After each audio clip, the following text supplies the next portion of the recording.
आपके दिमाग में ये आता होगा कि हम लोग तो यहाँ रह जाते हैं, ऑस्ट्रेलिया वाला ससुर यहाँ रहता है। आप सोचेंगे गिर काहे नहीं जा रहा है, हम लोग तो खुद यहाँ पर है, हम लोग का मुड़िया इधर निकला हुआ है इस साइड में। इधर आपको ऑस्ट्रेलिया वालों की चिंता है, अपना देखिए ना, और ना तो उसी पे घूम भी रहे लोग ऐसे। हम पृथ्वी पर रुके हुए हैं।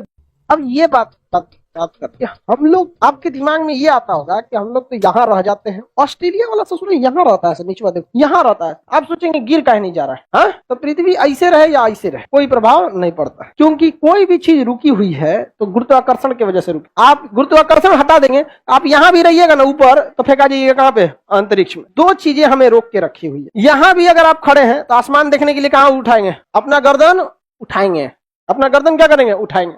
और यहाँ पे भी रहेंगे तो अपना गर्दन ऊपर उठाएंगे, क्योंकि मुड़िया नीचे रहेगा तो गर्दन उठाएंगे आप। हम पृथ्वी पर रुके हुए हैं दो वजह से, एक हवाओं का प्रेशर है, वायुमंडलीय दाब, जो हवा उसको दाब देता है, और दूसरा नीचे से पृथ्वी का गुरुत्वाकर्षण। कभी भी कोई चीज की, रियल चीज की वैल्यू निकालने आप तभी बता सकते हैं जब आपको उसका पूरा रियल साइज पता हो। पृथ्वी इतना छोटा है, बहुत बड़ा है, ये बताइए। अगर हम इसके ऊपर एक चींटी को टहलाएं, चींटी को, तो चींटी क्या इस पे बोल सकती है कि हम ऊपर वाले साइड में है कि नीचे वाले पे है? उसको पता नहीं चलेगा कि हम कहाँ पे, पता चलेगा क्योंकि चींटी यहाँ है या यहाँ है, वो यहाँ चल लेगी कि नहीं चल लेगी, और यहाँ चल लेगी, क्योंकि चींटी को पता चल पाएगा। तो पृथ्वी इतना बड़ा है, इतना बड़ा है कि हम लोग को खुद नहीं पता है कि हम लोग कहाँ पर है। हम लोग तो खुद यहाँ पर है, हम लोग का मुड़िया इधर निकला हुआ है ऐसे साइड में, इधर। समझ आ गया? आपको ऑस्ट्रेलिया वालों की चिंता है, अपना देखिए ना, हम लोग का मुंडिया इधर निकला हुआ ऐसे, और ना तो उसी पे घूम भी रहे लोग ऐसे। तो हम लोग को कोई दिक्कत नहीं, क्योंकि जब से जन्म लिए वही आदत लग चुका है। हमको गिरने नहीं देता है कौन, गुरुत्वाकर्षण, और ऊपर से वायुमंडलीय दाब।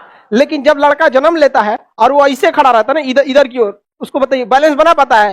गुरुत्वाकर्षण या तो इधर गिरता है या तो इधर गिर जाता है। लेकिन क्या पृथ्वी से बाहर चल जाएगा? लड़का वैसे मान के यहाँ खड़ा है, पृथ्वी से बाहर चल जाएगा?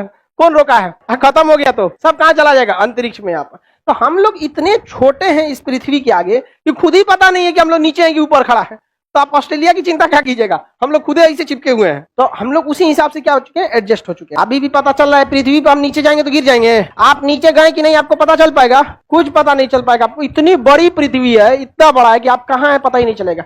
और मैथ में आप पढ़े होंगे एक चैप्टर, लेकिन इंटर पढ़ा होगा सब मैथ अच्छा से तब। तो वहां पे कोई भी अगर कर्व है, बताइए, अगर ये कोई वृत्त है, इस वृत्त का हम कोई एक टुकड़ा ले तो वो गोल नहीं दिखेगा बल्कि वो सीधी रेखा दिखेगा। मैथ में पढ़ेंगे नहीं? किसी भी सेक्शन कर्व के एक सेक्शन एरिया के लिए वो स्ट्रेट लाइन होता है। आपको सिद्ध करके दिखा दे। देखिए ये गोला है, पहले ये सिद्ध करना मुश्किल था, डिजिटल बोर्ड वगैरह नहीं थे सब तब। ये गोला है, फिजिक्स कहता है या मैथ कि इसका कोई एक छोटा सा सेक्शन एरिया लीजिए, वो आपको सीधा दिखेगा।